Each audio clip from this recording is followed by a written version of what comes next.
A Forgotten Song is a collection of my poems that's with me. It's about 10 years old. It was first published by Aquarel, designed by Sonia Smolik. Uh, we had its second publication from Jamhuri Publications, Lahore. Here I have a copy of Jamhuri Publication. It's a beautiful mm, uh, book, rather, with a lot fine poetry and the paper and of course its layout and design. I had talked about the title by M.A.R. Chokrai. Uh, means it's been titled as Umar Khayyam. It's very Eastern in nature, and the font here is it's something Pakistan specific font. Uh, I can uh, recognize it. Uh, it's mm, got a preface. There is no foreword for the book. I personally am averse to the foreword, and my belief is that you don't need validations for your works. You, uh, if you have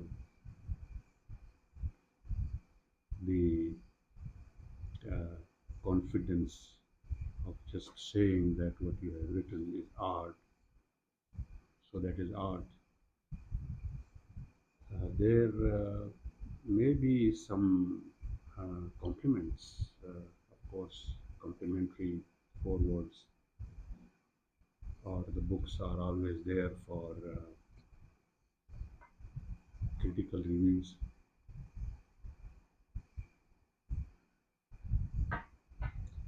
I will read from the preface today. Uh, it is relevant. It is relevant to our times now.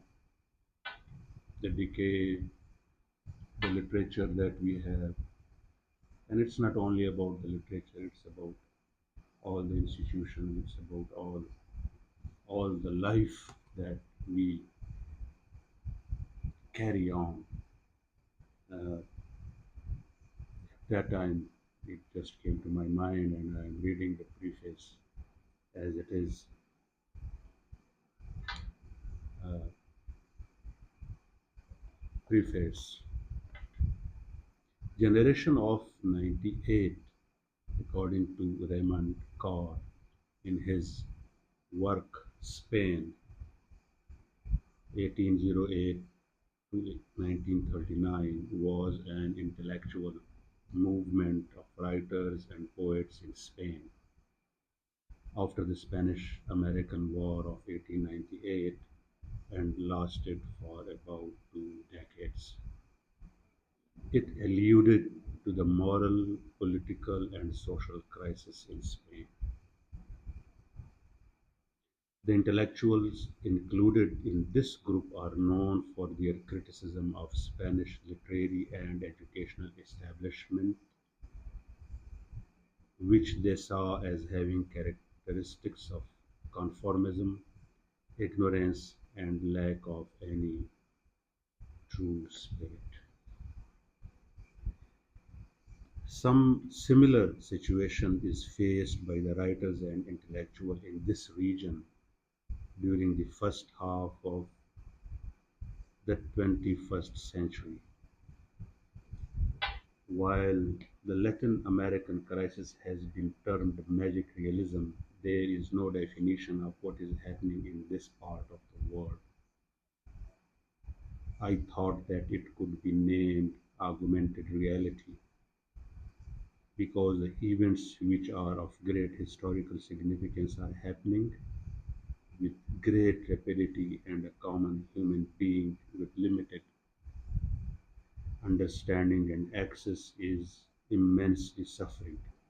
The collective society and body politic is replete with dreaded affairs. The collective society and the body politic is replete with dreaded affairs.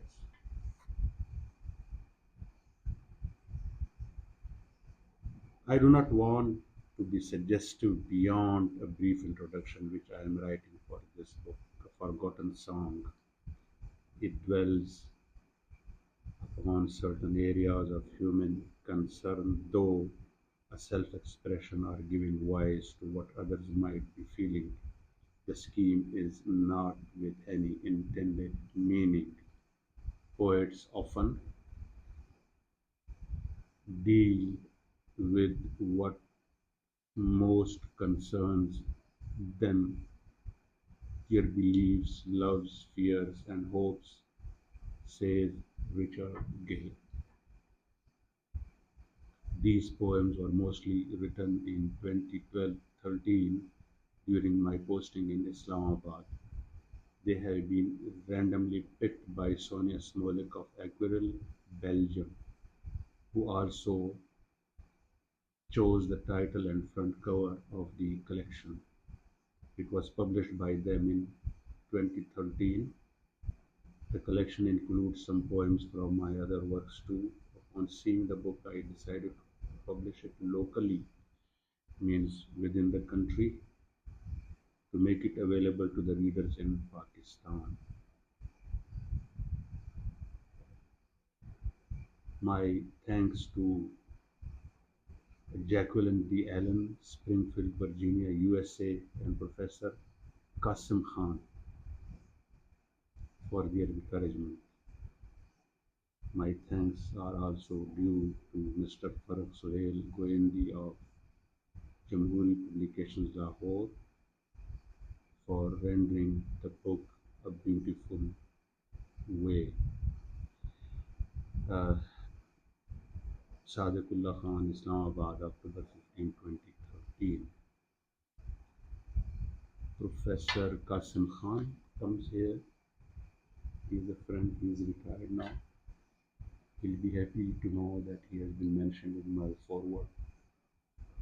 But the important part is that intellectual movement and the reason behind the intellectual movement in Spain and what it alluded to, what uh, we see is happening here, uh, why we are concerned more with education and with literature than in other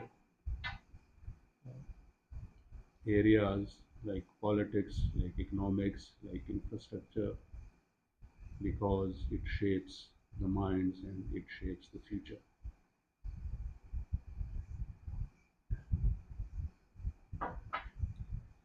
Now, in 10 years' time, someone may ask me that, well, what the book has done and what this single page that you have written here, and with the hope that someone will be reading it and then there will be a beginning of a movement, then at least it has been moving me. If it did not move others, uh,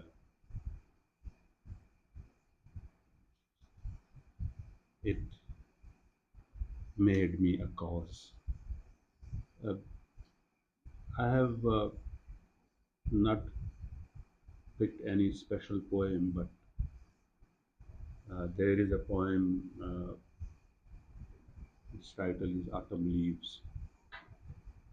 Today I was looking for some quotations of Marcel Basho, a Japanese master of haiku and writings and that reclusive philosophy. I was in need of a quotation for one of my pictures uh, that I had taken in Chitral, where I had recently visited in connection with a conference on literature, culture, and climate. It was a 2 days conference and was an experience by itself. I hope that some such conferences go on. Uh, the academia, the writers, the students, they gather on certain peculiar subjects because they are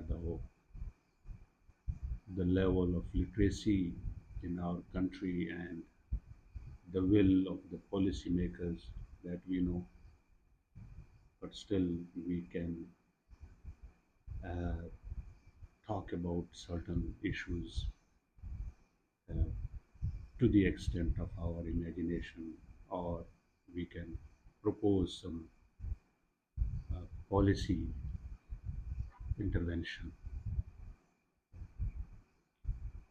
The poem is in autumn leaves, and it is after reading haikus by Matsu Basho. His famous haikus. In autumn leaves,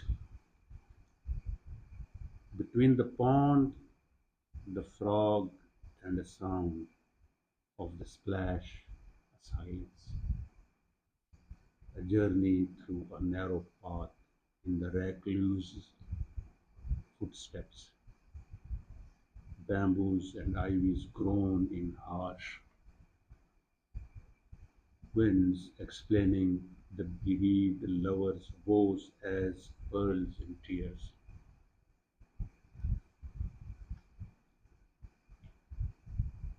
Being the end in itself, or if the journey,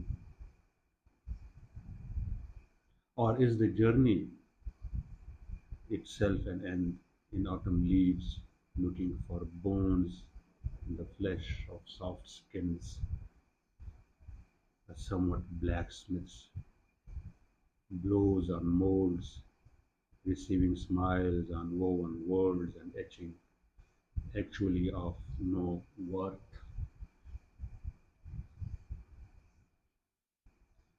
flashing skimmed milky light as if moon has the habit of piercing in the eyes, the tone of the voice a greater heart than the voice, a novice remark, asking someone closer for a like when already liked, washing hands in dew drop. This is uh, from one of his icons, wash hands in dew drops. Being blackened by life,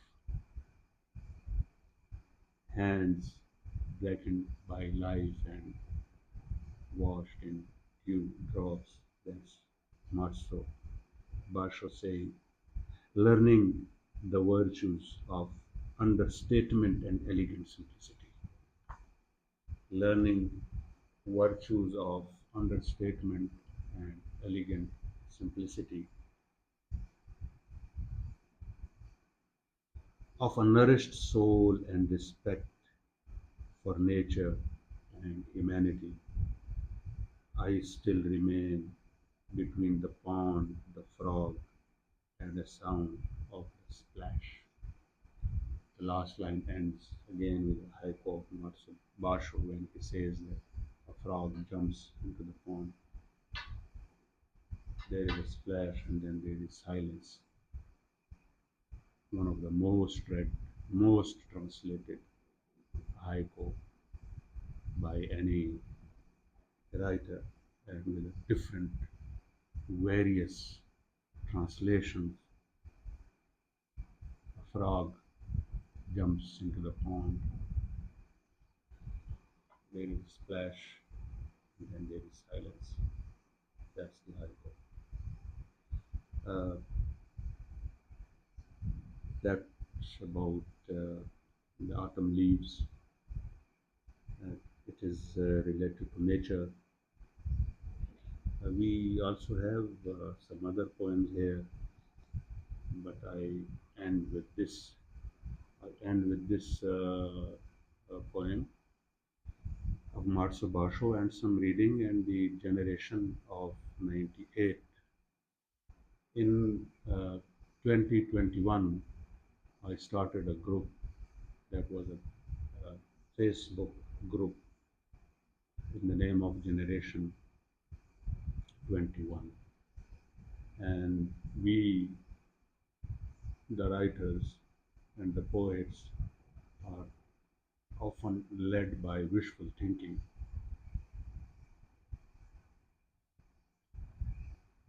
The generation of